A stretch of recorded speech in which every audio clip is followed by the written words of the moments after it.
Argindarrak beherantz presio egin du eta erregaiak eta elikagaiek gorantz sokatira. Horretan elektrizitatea nagusitu da iraganilean tarifak izandako 22 inguruko merkatze handiak bultzaturik urrian puntu eta 6,10 apalduzen urte arteko inflazioa. Hego Euskal Herrian Espainiako Estatistika Institutuaren arabera, hirugarren hilabetez behera egin du KPI kontsumo prezioen indizeak, baina oraindik ere oso goian dago 7,2 zehazki. Madrilgo gobernuak ezarritako tarifa arautu hartzen du aintzat argindarra kalkulatzeko eta horri gasarena gehituz gero, batez beste biak 15,7 merkatu dira urte betean. Aldiz, herritarren eguneroko erosketen saskian, elikagaiak eta edariak batez beste 15,7 garestitu dira urte batean. Erregaiaren prezioak ere gora egin zuen urrian 1,1 garestitu zen hain zuzen ere, iraietik urrira eta 18,1 azken 12 hilabeteetan. Arratsalde-on guztioi, aipatu datuek eragina dute apurka bizimoduaren garestitzan, izan ere energiaren kostuek eta elikagaiek bultzatu dute gorantz inflazioa azken 12 hilabeteotan.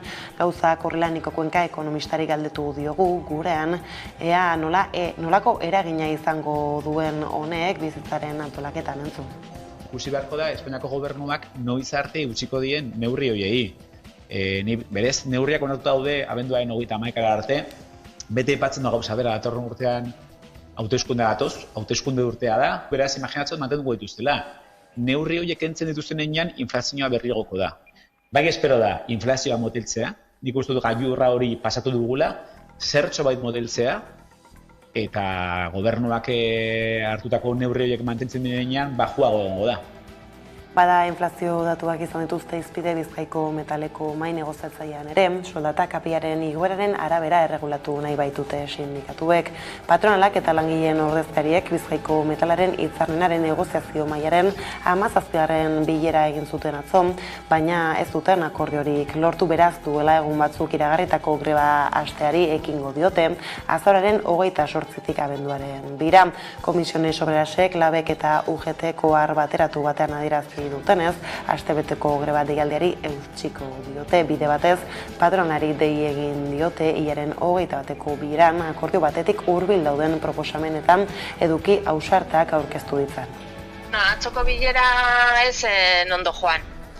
Bai delegia feben urduri ikusi genuela, eskatu zigun 5 greba egun horiek ez egitea.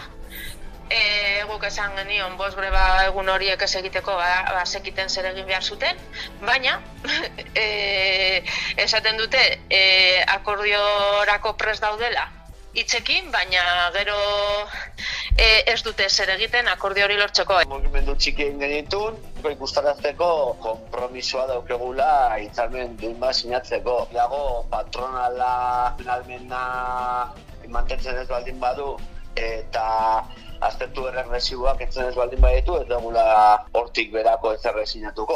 Grebarako deialdia egin du elak ere sektore berean, baina alde bakarretik atzoko bileraz, sindikatuak ohar batean azaldu duenez, patronalak beste aukera bat galdu du negoziazioan, eta beraz, iragarritako 5 greba egunei eusten die sektoreko gehiengo sindikalarekin bat egin.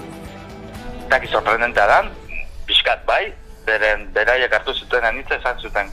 Guk aurreko bileran planteatu genuena planteatzen dugu, ezer berririk gabe. 2023 Eusko Jaurlaritzak aurkeztu duen aurrekontu proiektua negoziatzeko bigarren bilera errondari ekin dio gaur Pedro Azpiazu ekonomia eta ogasun sailburuak oposizioko taldeekin.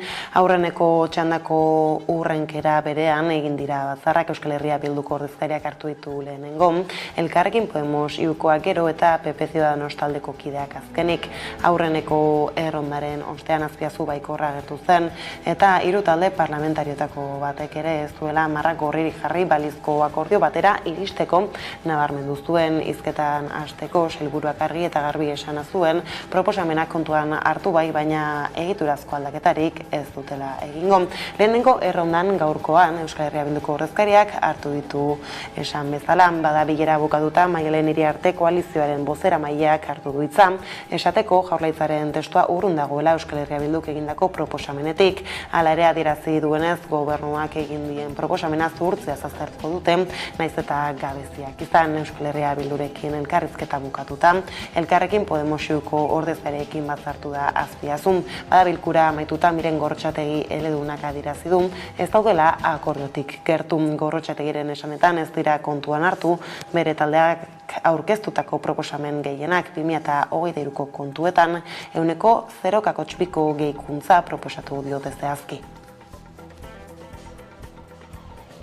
Bestaldetik apustu etxeetan eta joko aretoetan sartzeko kontrol bat igaro beharko da gaurtik aurrera Araban, Bizkaian eta Gipuzkoan. Hala toki horietara joan nahi duen orok nortasun agiria edota identifikatzeko beste dokumenturen bat aurkeztu beharko du eta aretoaren sarreran sistema informatiko baten bidez datuok konprobatu egingo dira jokorako sarrera debekatuen Euskadiko erregistroan. Informazio guztia datuen babeserako araudiaren pean kudeatuko da. Eusko Jaurlaritzak azaldu dueneko kongresua. Kongresua Bilboko Burtsan egingo dute, goizeko 9:00 nahi dugu, doktorego programetan eta batez ere masterretan euskarak daukan pisu eskasa eta horri ere buelta eman nahi diogu. Pantaiak euskaraz ekimenak euskaraldiari erreferentzia eginez, pantaialdia ikusentzunez ekiteko garaian izena hartu duen ariketa jarri du martxan, hilaren 18 bitarte soilik euskarazko ikusentzunezkoak kontsumitzea da deialdiaren funtsa. Honetarako ikusentzunezko alorreko hainbat eragile ditu, babesle gisa ekimenak, Argia Berria, Hamaika Telebista, Zinea.eus, Game Erauntxia, Euskal Ekodink eta Zer Non Ikusi.eus hain zuzen ere. Bada Andoni Solorzano, Zer Non Ikusi.euseko kidea izan dugu gurean gaur, gonbidatu nagusi gisa. Izan ere interneteko ordainpeko eta doako plataformetan ez dira asko euskaraz ikus daitezkeen edukiak eta dauden gutxi horiek non ikusi daitezkeen jakitea ez da beti erraza. Hain zuzen ere euskaraz ikus daitezkeen filmak eta telesaiak kontsultatu ahal izateko Euskaltzalde talde batek martxan jarritako egitasmoa da Zer Non Ikusi. Zer Non Ikusi ziren helburua da apur bat erraztea jendea jakiteko non aldeuen bilatu euskaraz dagoen edukia, ezta? Batez be zentratu gare streaming plataformetan eta baina zabaltan joan gara beste Hamaika Telebistako zera ordeko pendiente, Argiakoa zabaldu dugu, Kanal Dud eta badago da jendeantzako batez be pentsa genuen gurasoentzako holango herramienta bat edo emotea, umentzako zer non jakiteko zer dagoen euskeraz. Azaroaren 18an hasiko da Euskaraldia, Euskal Herriko milaka lagunek egingo duten ariketa sozial masiboa edonolaren, oraindik bada izena emateko aukera, izen ematean, .euskaraldia.eus gunean. Aldiz, herrigorraren bat egiteko garaia da lelopean egindako kanpainari esker, 13.000 saski banatuko dituzte hurrengo egunetan eta 200.000 euroko ekarpen ekonomikoa bideratuko da agerzonako euskalgintzaren egitasmoetara. Bi erakundetako kideak batzartu ziren Iruñean, hain zuzen ere gai hauen berri emateko Ibai Sueskun herrigorako kidea.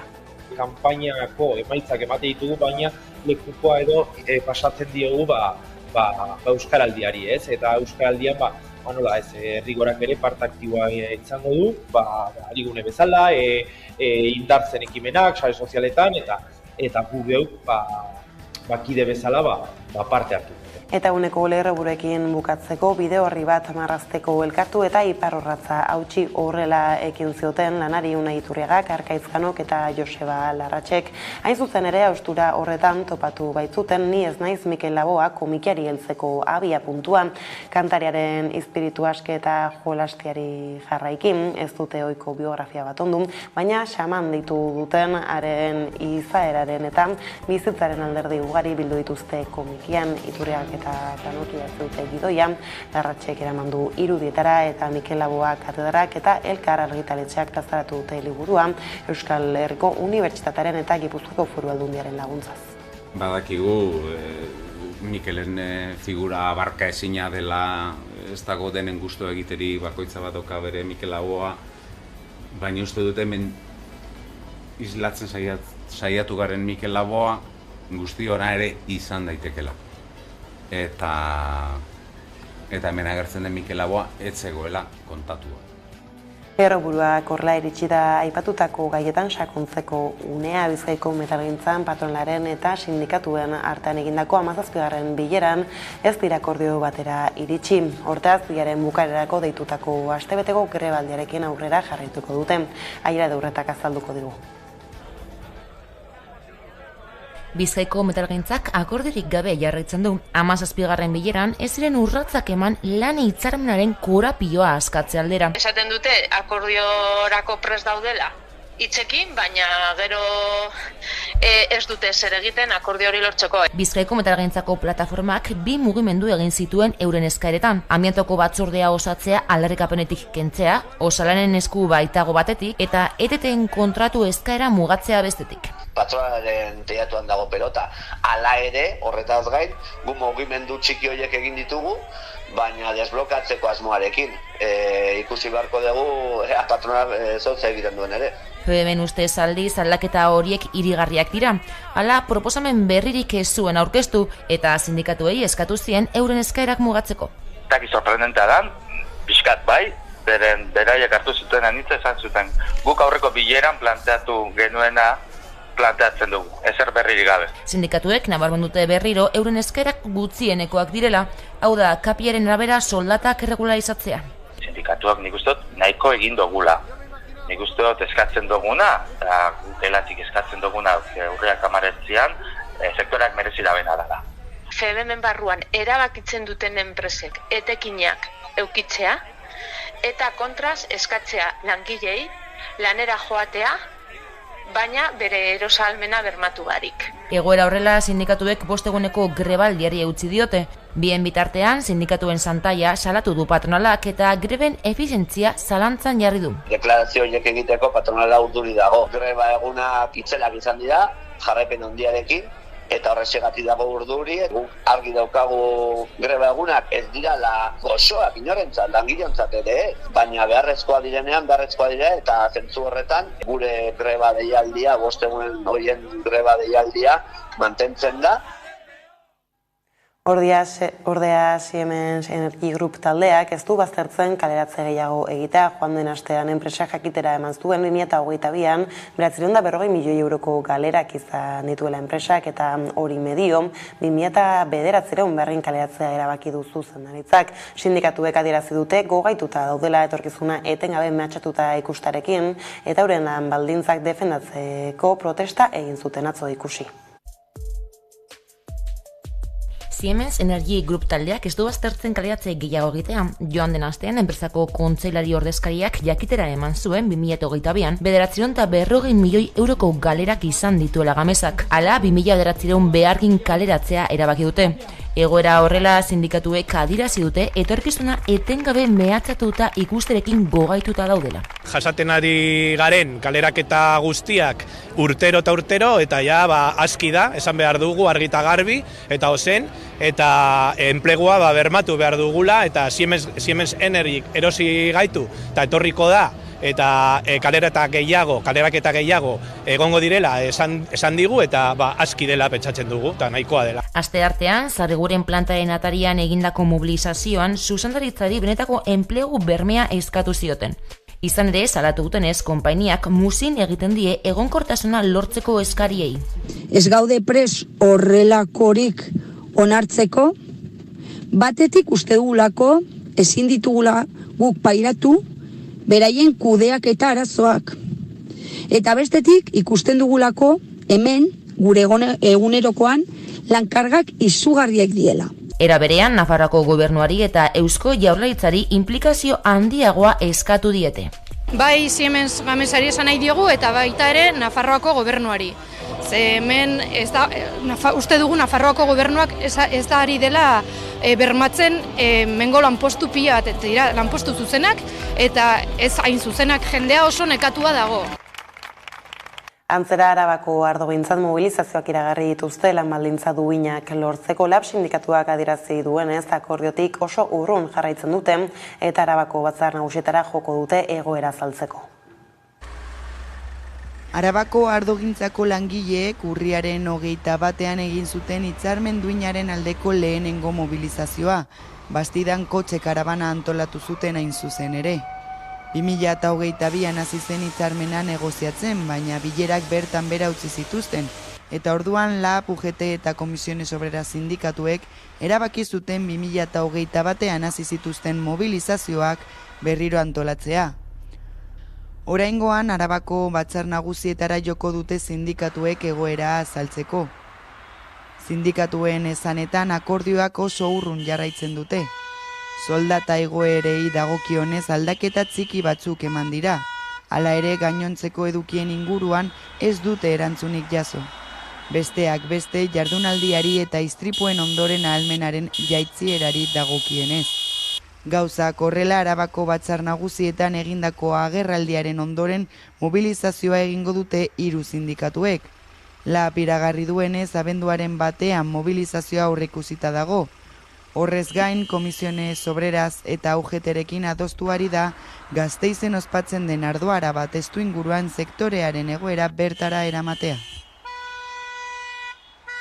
Kupoa luzatzeko beharrik ez da izango hurrengo urteetan Eusko Jaurlaritzak eta Espainiako gobernuak akordioa lortu dute. Arabak, Bizkaiak eta Gipuzkoak Espainiako estatuari egin beharreko ekarpenaren kalkuluaren inguruan 2022tik 2026 bitarte egongo da indarrean. Kontzertu ekonomikoaren batzorde mistoa ostegun goizean bilduko da Madrilen kupoari buruz Gasteizko eta Madrilgo gobernuek hitzardutakoa berresteko eta sinatzeko. Madrilen izango dira Pedro Azpiazu ekonomia eta ogasun sailburua eta Olatz Garamendi gobernantza publiko eta autogobernu sailburua, Arabako, Bizkaiko eta Gipuzkoako aldun nagusiekin batera.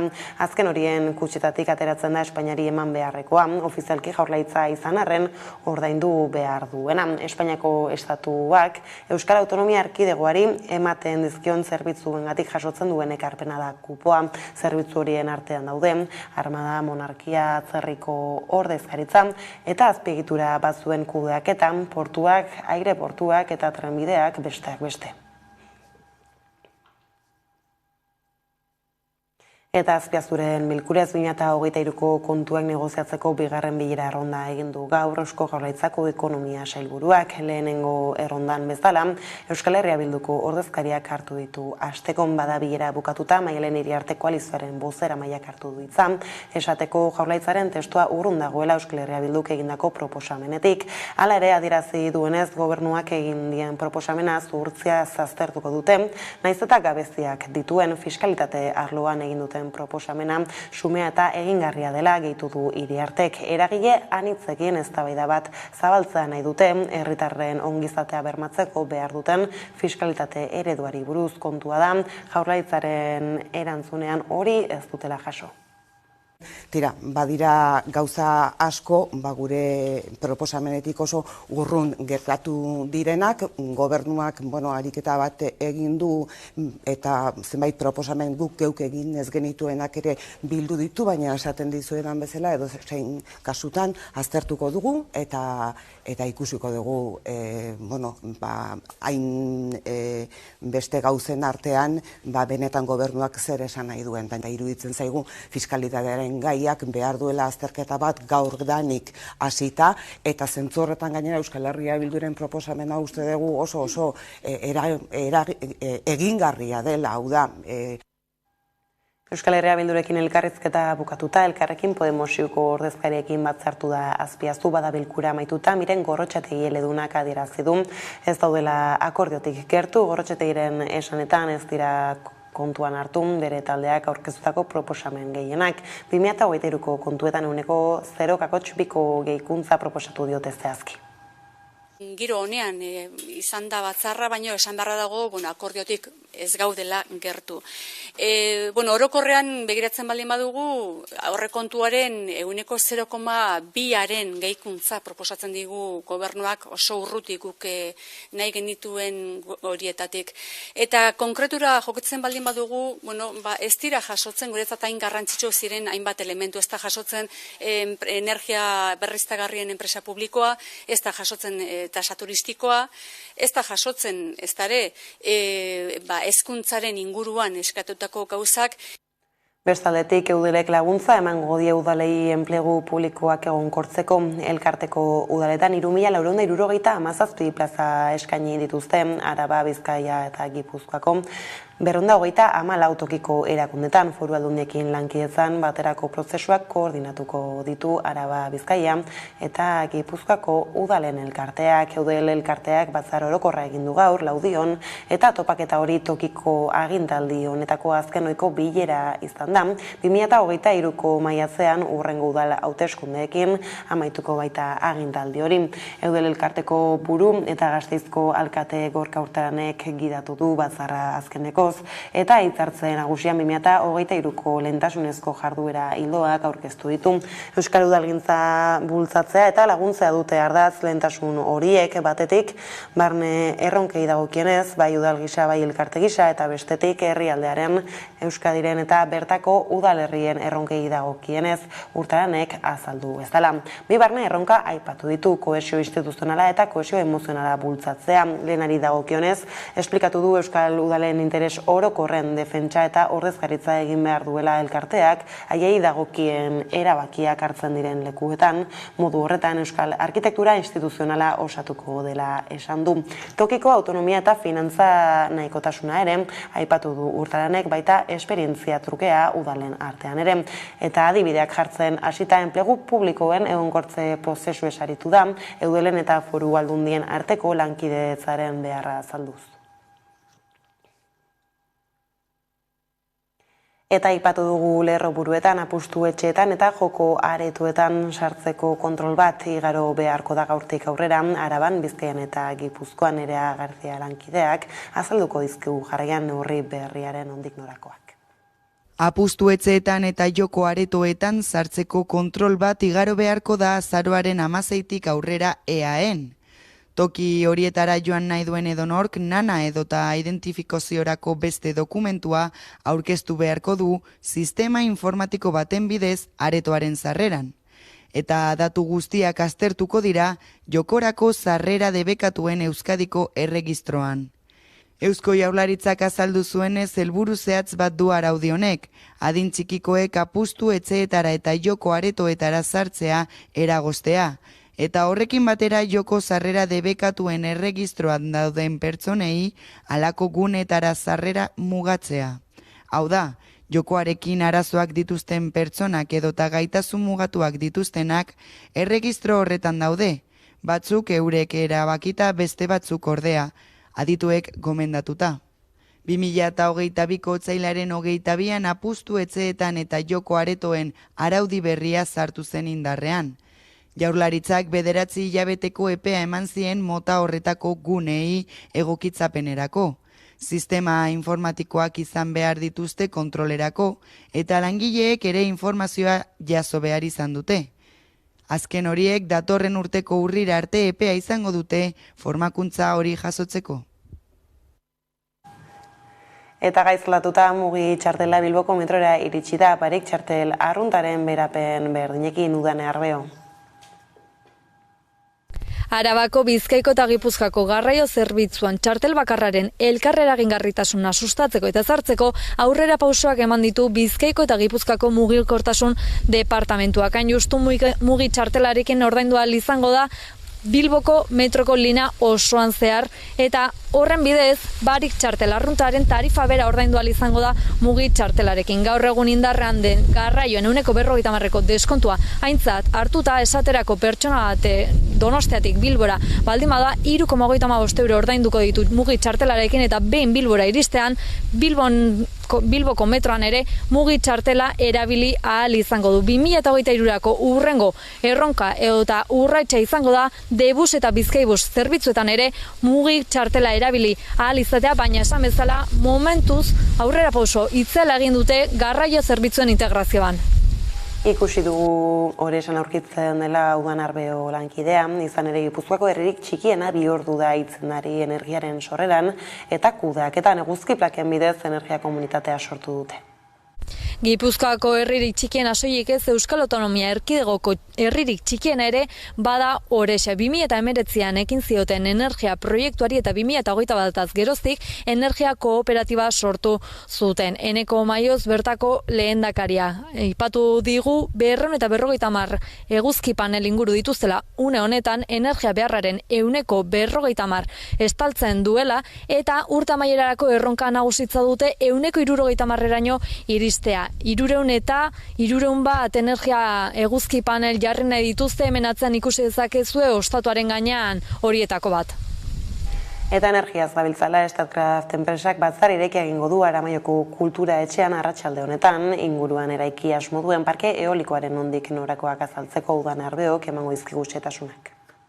Statkraft enpresa norvegiarrak 2 proiektu eoliko jarri nahi ditu Araban eta Gipuzkoan, bata Aramaio eta Eskoriatza artean izango eta hain justu gaur arratsaldeko 6etan Aramaioko udalak Statkraft enpresarekin batera hitzordua jarri du arratsaldeko 6etan herritarrei itxaraz proiektuaren inguruan duten informazioa herritarrei helarazteko helburuarekin. Bigarren parke eolikoa Azpeitia Errezil eta Zesto artean ezarri nahi da, PSP izenaz ezagutzen da, eta bertan 5 aerosorgailu jarri nahi dituzte 205 metro alturakoak eta 170 metro diametro hartuko dituenak. Momentuz dakiguna da, jada enpresak Eusko Jaurlaritzari helarazi diola aurretiazko baimen administratiboa eta oraintxe bertan Jaurlaritzaren esku gelditzen da, urrengo pausua bere izango da baimen hori onartzea eta baztertzea eta onartuko balu azterketak egiten hasiko lirateke, baina esan bezala momentuz dakiguna horixe da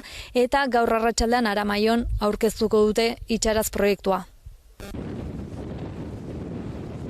Bolo dabiltza Statkraft enpresak Araban eta Gipuzkoan eraiki nahi dituen proiektu eolikoak. Batzuek kezkagertu dute mendiek asken nahi dituztela azalduz. Beste batzuek energia berriztagarria ekiteko ordua dela diote. Onurak kalteak baino handiagoak direlakoan. Eta kontsumitzari uztenez badiogu nolabait energia behar dugulako. Momentu honetan eztabaida pil-pilean da.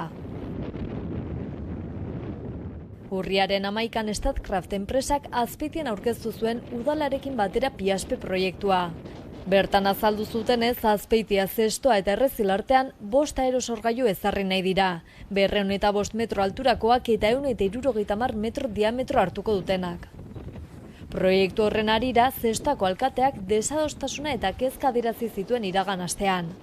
Hemen 3 herri gaude, herri bakoitzak bere ezaugarriak ditu, eta guk hor hainbat gauza ikertu ditugu, beste eremu hortara material guzti hori garraiatzeko bideo guztia Zestoako lurretan dago, eta enpresak Azpeitiko batzarren esandakoan oinarrituta guk indako ikerketen arabera ez gea ondorio berdinetara iritsi, orduan esan gendu momentu honetan guk eskuartean ditugun datuak edukita oin, hau da 2022ko azaroan guk proiektu hori ezin dugula babestu. Dena den energia krisi betean gaudela ikusita eta aurretik duguna ikusita, gu aztertzeko prest gaude, hori hasieratik esan du, eta baina ere horrela gaude, ardura posizio batetik, udal bezala. Une honetan Statkraft enpresak aurretiazko baimen administratiboa jada eskatu dio Eusko Jaurlaritzari, eta hurrengo pausoa ingurumen sailari dagokio, hori onartzea edo baztertzea. Hori behin onartuko balitza azterketak egiten hasiko lirateke, proiektuaren inguruan gehiago ikertuz. Bestalde Aramaio eta Eskoriatza artean eraiki nahi duten bigarren parke eolikoari dagokionez, asteazken honetan aurkeztuko du Statkraft enpresak Aramaion, herritarren zalantzak argitzeko helburuarekin. Horrez gain, klima larrialdiaren ondorioak gurean ere nabariak dira. Gipuzkoan esaterako Pasaiako badiak uholde garrantzitsuak izan ditzake itsasoaren mailaren gogorakadaren ondorioz. Datuek erakusten dute mende honen bigarren erdian uholdeak jasateko arrisku handia dagoela eta 2100 urterako 50 zentimetro eta 2 metro bitarte igo daiteke uraren maila. Klima larrialdearen ondorioak ere nabariak izaten ari dira Euskal Herrian esaterako izan ditugun lehorteak edota itsaso mailaren igoera. Testuinguru honetan Gipuzkoako Foru Aldundiak eta Pasaiako udalak azterketa bat egin dute Pasaiako badiaren etorkizunaren inguruan eta bertan aurre ikusten da ur maila 50 zentimetro eta 2 metro artean igo daitekeela. mende honen bigarren erdialderako uholde arriskuak nabariak izan daitezkela aurre ikusi dute eta txarrenean portua bera ere urpean geldituko litzatekela. Testuinguru honetan gauzak horrela aurre ikusita neurriak hartu nahi dituzte eta proposamenak biltzeko lanean ari dira.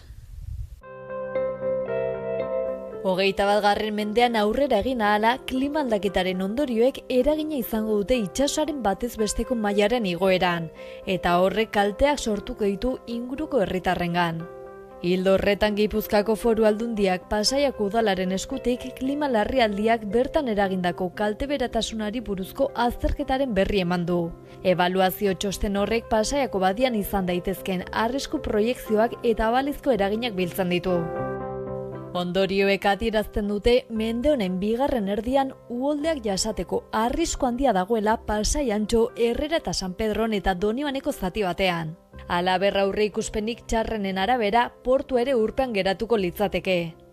Gipuzkoako itsasoaren eta kostaldearen behatokiaren fokus txostenak adierazten duenez, Bizkaiko golkoko itsasoaren batez besteko maila 1,7 eta 3,4 zentimetro hartan igotzen ari da hamarkada bakoitzeko 90ko hamarkadatik. Pasaiari dagokionez asmatu enpresak egindako txostenak aurre ikusten du 2100 urterako ur maila 50 zentimetro eta 2 metro hartan igoko dela.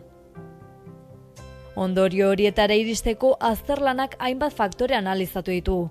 Uraren temperatura, olatuen aldaketa edo gizakiak ibai eta itsasertzeetan duen eragina. Aurrera begira izan dezakegun arazoaren aurren zein neurri hartu beharko litzateke. Horretarako lanean ari dira Gipuzkoako Aldundia eta Pasaiako udala. Proposamenetako bada horma perimetral bat eraikitzea, funtzio bikoitzarekin. Ura Pasai Antxonez sartzea eta Molino errekastoa bideratzea. Portuaren barneko eremua eta aldameneko herriak babestiko 10 kilometroko horma bat eraiki beharko litzateke, perimetroko babes dikeekin. Neurri zuzentzaileen artean ere aurre ikusten da badiara sartzeko eta irteteko itsasartean esklusa bat eraikitzeko aukera, portuaren barneko hormaia erregulatzeko.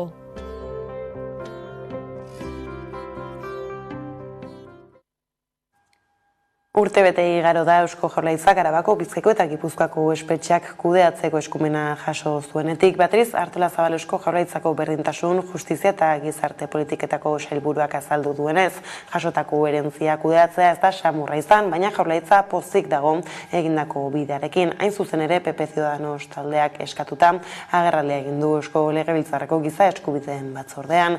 Hainbat datu esanguratsu eman ditu Artolazabalek jakinarazi duenez Eusko Jaurlaritza atzera botatzen ari da zigorra Araba, Bizkaia eta Gipuzkoako kartzeletan bete nahi duten presoen eskaerak toki faltagatik.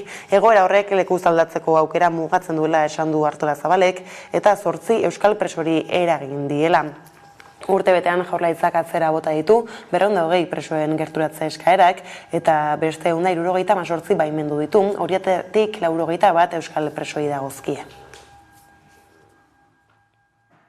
Testuinguru honetan urruntzea bukatzeko atarian Bilboko kaleak betezera deitu du sarek, zehazki euskal presoen giza eskubideen errespetua eta duintasuna eta bizikidetza eskatuko du manifestazio handi batek urtarriaren 7an. Etzera bidera agertu lelopean duintasuna, bizikidetza eta euskal preso eta euren familiei eragiten dien giza eskubideen errespetuaren exigentzia eramango dute kalera sarek eta baketilek. Bizikidetza lortzeko itxaropena eta euskal presoei zein haien familiei eragiten dieten giza eskubideen errespetuaren exigentzia eramango dugu oset kaleetara. 2 urteko etenaren ostean urtarrilaren 7an Bilbon euskal presoen eskubideen aldeko mezuak 4 haizetara zabalduko dira. Izan ere, urruntze politikari amaiera emateko atarian egon arren, oraindik 19 presok urrunduta jarraitzen dute. Pairatutako eskubide urraketetako bati amaiera emateko atarian daudela esan genezake. Urruntze politikaren amaieran alegia. Aurrera egitea lortu dugu. Naiz eta 19 preso dauden oraindik urrunduta.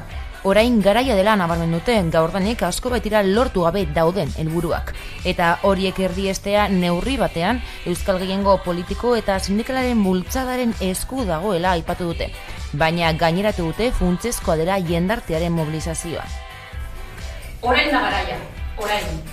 Asko baitira lortu gabe dauden helburuak, eta horien konponbidea euskal gehiengo politiko eta sindikalen bultzadaren esku dago, baina baita funtzean jendartearen mobilizazioaren menpe. Horrela, jakitera eman dute ahalegin guztiak egingo dituztela espetxe politika arrunta aplika dadin eta behin betikoz orain arte aplikatu den salbuespen egoera buka dadin.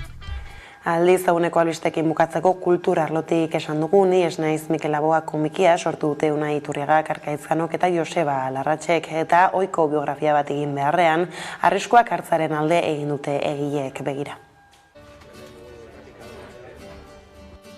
Batzutan erraza da banatzea nork egiten duen gidoilari lana eta nork egiten dituen marrazkiak, baina esango nuke kasu honetan, argi dago marrazkiak nork egin dituen, baina gidoilari lana, esango nuke lan konpartitu bat ere izan dela, neurri bat ere. Izan da bidean edo eraikitzen joan den proiektu bat denbora eman digulako aukera hori eta katedrarrak eman digulako margen hori eta konfidantza hori. Badakigu Mikelen figura abarka ezina dela, ez dago denen gustu egiteri bakoitza bat oka bere Mikel Laboa, baina uste dut hemen islatzen saiatu garen Mikel Laboa guztiona ere izan daitekela. Eta hemen agertzen den Mikel Laboa ez zegoela kontatu. Laboaren konturik insolitoenetako bat da, bere kantuak, kantu bat berbera, txoria aipatzeagatik ezagunena. Berdin kantatu daitekeela ezkontza batean, edo bileta batean, edo futbol estadio batean, edo xuxurla batean, edo zehazka kanta gixara, edo euforia parranda zale batean. Hori oso gauza arraroa, bitxia, behin gertatzen. Aste azkeneko kontuak hauek iritsi gara albistegiaren bukaerara, Lerro buruetan azaldu legez Andoni Solorzano, non zer ikusi egitasmoko gida izan dugu gaur eguerdiko magazinean, gonbidatu nagusi gisa pantailaldia izpide. Elkarrizketa berreskuratu eta lasea agurtuko zaituzte. Gaur beraz honekin besterik ez aldetik hauek izan dira, eguerdiak gurean gaur utzi dituenak guztiak eta gehiago nahi duzuen aldiro 11.eus atarian ondo izan eta bihar arte.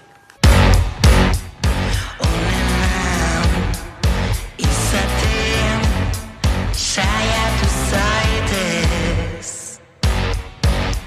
bidean okerrak saieztu arren. Kaixo, hemen zatoz, hanka sartzen nahoz. Zaude, zainego, zuretzat okirik ez dago. Inor dago, imperfektuen klubean. Ate jokari naiz, eta inork ez ditaterik zabaltzen. Bai, zurekin ari naiz. Ezetz esan dut. Ez agian, ez gero. Ez. Horrek ez du ulertu. Eta zuk, modu askotan esan daiteke ez. Baina modu bakarran ulertu. Zer ez duzu ulertu nahi?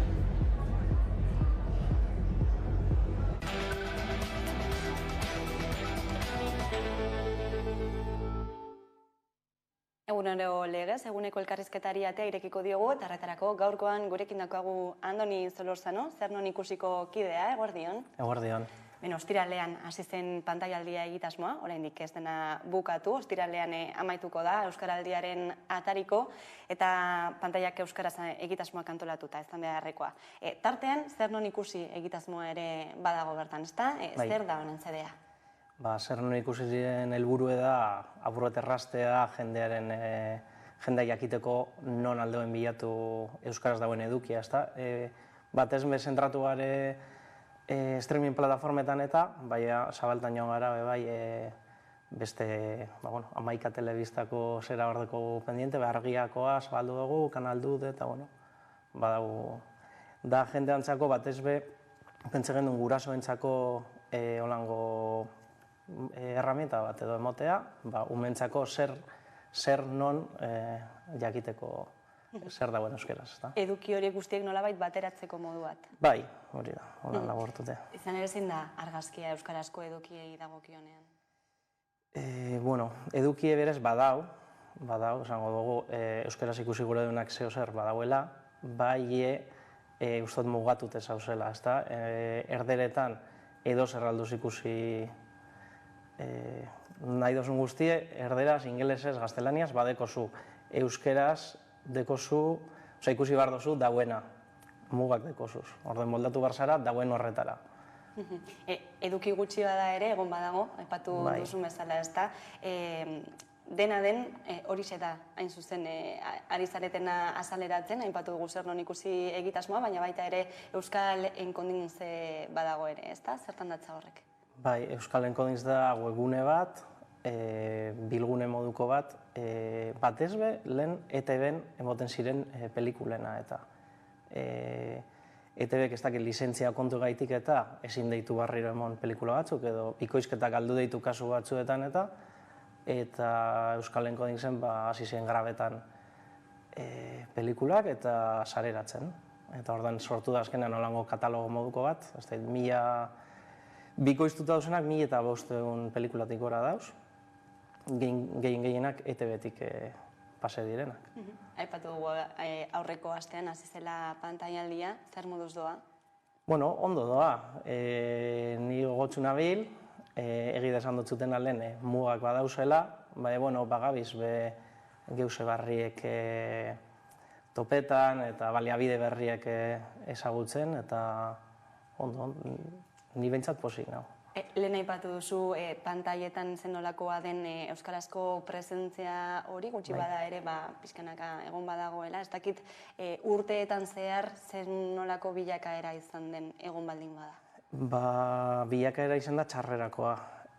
Lehen ustot, 80ko hamarkadan, ez dakit 500, oin ez dakit ordu pelikula bikoizten ziren urtean, gero pase gintzen 50 ordura edo, eta azkeneko urteetan ondino gitxi hau. Bai egon da, holango gorakada txiker bat edo, azkeneko 2 urteetan, streaming plataformak dala eta oinpentzelei igual lehen baino beto gauzela edo, berez egoera txarra da, larria da, eta hor badau bikoizlen greba bat gaur egun ondino, bi eus elkartelena, eta egoera berez ez da ona. Dala 2-3 urte baina hobea, bai, ona ez. Bi egitasmo honetan plazaratu dituzuen edukiak zer dira? Euskaraz utzezkoak ala azpidatziak euskaraz dituztenak ere? Danetarik dau. Ni berez, niri azpidatzitakoa gustan daz, bai uste dut euskararen kasuan garrantzitsua badala bikoizketa. Gaztek, umek, beste hori kontsumiduko azpidatzitako ezer, horretarako behar da euneko arreta, eta jente asko ez dau prest edo ez deko gogorik edo azpidatzitakoak ikusten. Badau jendea ikusten duena eta gustan dakona eta egiten duena, bai nik uste dut zentratu behar garela bikoizketan gehiago, eta nik uste dut hor erakundetatik eta apostu bat egin zandala urte batzuk batez 2008ko krisialditik edo azpidatzien alde, nik uste dut erratute dauzela. Nik uste dut bikoizketaren alde egin behar dela, bai ala bai. Zinemak dira agian eskaintza gutxien eskaintzen dutenak euskaraz? Izan leike bai. Zinemetan uste dut karteleran dauz Euskal Herrian 750 pelikula bueltan, eta euskeraz 4 edo 5 dauz eskuegaz konteta, ezta? Aurreko domekan egin zan holango dialdi bat, pantaiek euskerazek antolatuta, Euskal Herriko zinemetara joateko, eta ni Bilbokoan egon nintzen, Zubiarten ogintzen, esan egon euskarazko pelikularik, egin gendun holango, eskatu gendun sarrera bat euskaraz ikusteko pelikula bat. Esan egon, eta orden egin gendun reklamazio horria eskatu, eta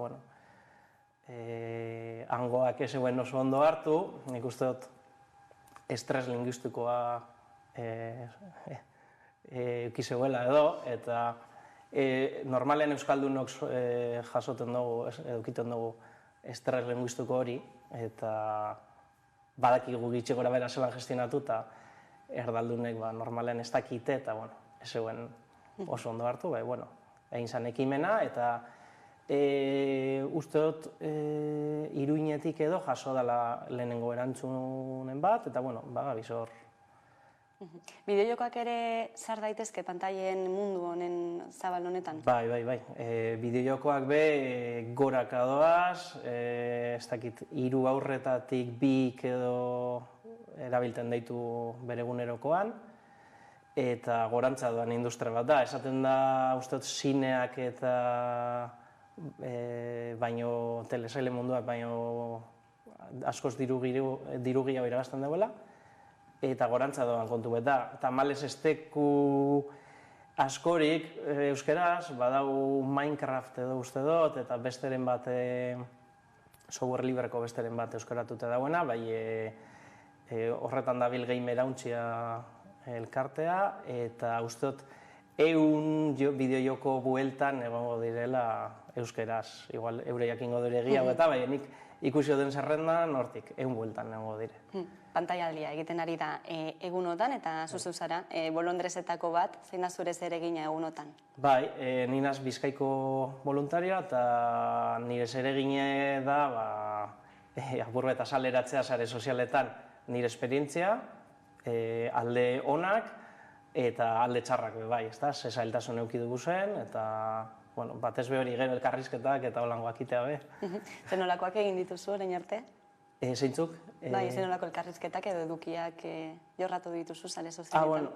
Sare sozialetan hasi nintzen bideoakaz, Instagrameko bideoakaz eta, gero batez be zentratu naz Twitterren, apurbeki hau manejetan dut, eta egonaz, eta gero elkarrizketak Bizkaitik danetarik. Bizkai irratia, naiz irratierako bai, Bizkaiko hitza eta... Eta sare sozialetan ere nabarmentzen da, ikusten da badagoela, ez? Grin hori pantailaldiarekin? Bai, nik nabaritu dut. Horre traola pantaialdea izen zen trending topic, uste dut, barikuen irulegiko eskua agertu dan arte, horre irulegiko eskuak hartu dugu erreleboa edo, gu posik alde horretatik, badabil movimendu, bai. Hain zuzen ere, pantaialdia egiten ari da, errebendikazio argi bat dagoelako, ez?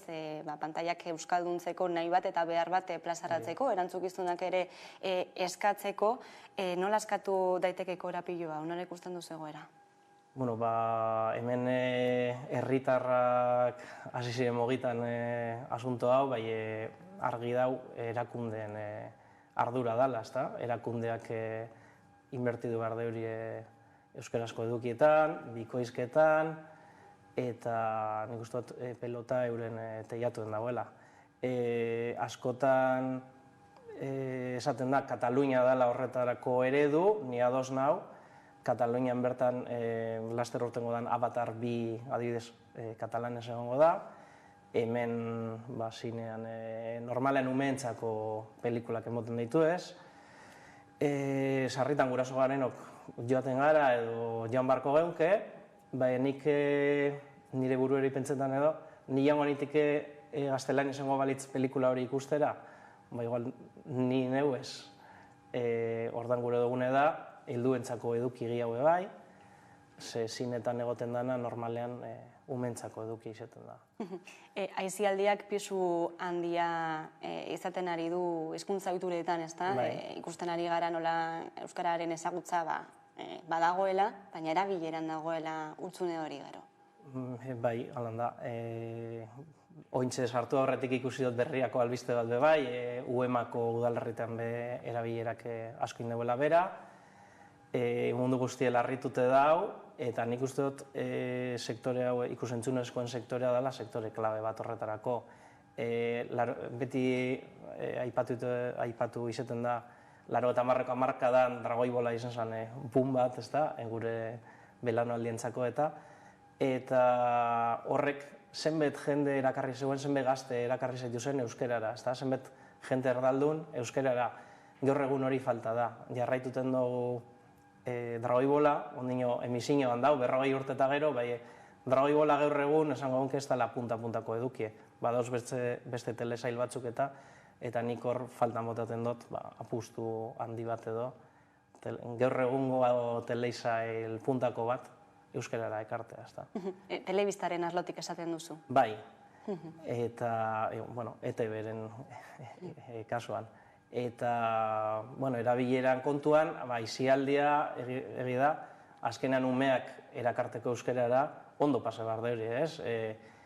Eure askoren buruen egoten da, klasera noa, matematika, euskaraz, ez dakiz zer rollo, badoaz kanpora eta erdera utzean. Ez da hor, aizialdi garrantzitsu da, ondo pasa behar da euskaraz, eta erakarri behar duz gurera, bai.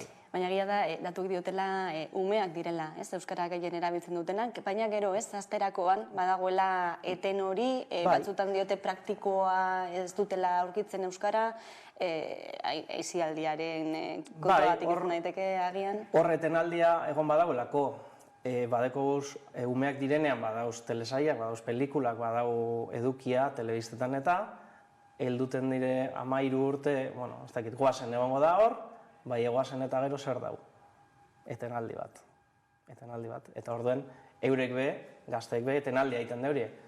Hortik aurrera, zer dau, azpidatzitako kontuek, bai ez dut ikusten 14 urteko umerik azpidatziek irakurten bat egongo da, bat baino hau, bai orokorrean, ez dut uste holandanik. Globalizazioak zein eragin du guzti honetan?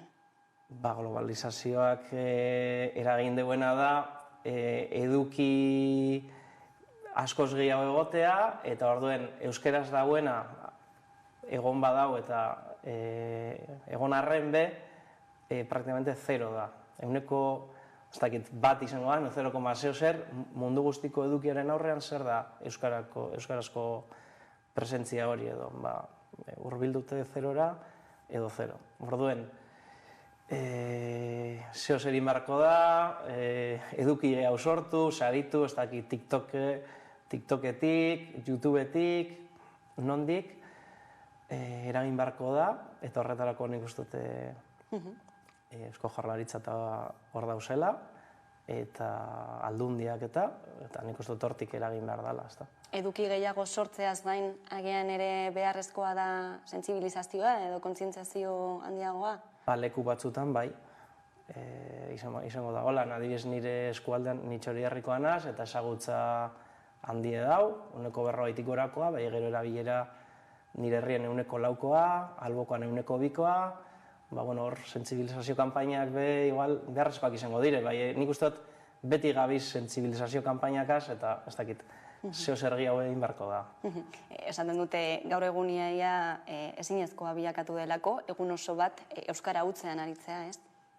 Bai, ez dakit, gasolindegira zoaz, igual makina euskaraz egongo da, bai gero txartela ordaindutera zoazenean pantaila txiki hori, erderaz dau, oso gatza da danean, igual eukiko dozu ziri handietan eta aukerak, okindegi bete euskaldune edo taberna bat, eta eukiko dozu aukera, bai egizan herri txikietan, ni bizinaz 4.300 biztanleko herri beten, hor, okindegi bidauz, okindegietakoak espadakide euskeraz, ez dekozu aukera handirik.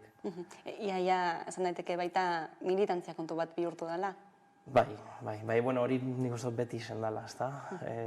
Militantzia kontue, eta hortik sortu da bai pantaila euskeraz, hortik sortu da zer non ikusi, hortik sortu da Euskal Encodings, Gamerauntxia, eta bar. Itxaropenerako tartea ere orduan badago? Bai, esaten da, normalen esaten da gazteak ez deurela egiten ez, eta nik uste dut bai, gazteak badauzela geuz egiten dituzenak, eta esperantzarako lehio bat edo badau, bai. Pantaialdia izaten ari da, gainera Euskaraldiaren atariko, ez? Berotzeko modu. Bai, hori da, beroketa moduko bat. Bai, gero etorko dire beste 15 egun, eta nik uste dut proposamena dela pantaialdiaz jarraitutea, ezta? Nire ustez Euskaraldiaren kontu izen barko litike 365 egun, baina, egiten da hor 15 egun horretan zera indarrak zentratu horretan edo, eta bai. Orduan ez nahi duzu, pantaialdia behin bukatuta, zer non ikusi bezalako egitasmoak bertan jarraituko dutela, ez? Bai, zer non ikusi webgune bat da, horrengo da betiko, eta lagungarri moduen eguneroko horako. Eta likatzen joaten zarete? Bai, hasi ginen ehun edukin gendu zenean egin gendun publiko, ointxe, ez dut ikusi egunotan, bai, 300 pikutik gora dauz, eta bai, asmoa da zabaltzen joatea eta edukiak sartzen joatea, bai. Herritarren parte hartzea ere izan daizake horrek, ez? Bai, momentuz egitxi batzuk gauz horretan, eta bai, igual eskatu beharko du laguntza holan zabalean edo hori elikatzeko, bai. Andoni Solorzano, zer non ikusi egitasmoko kidea? Ezkerrik asko gaurkoan Hamaika Telebistara gerturatzeagatik. Bale, zu hori. Hurrengo arte.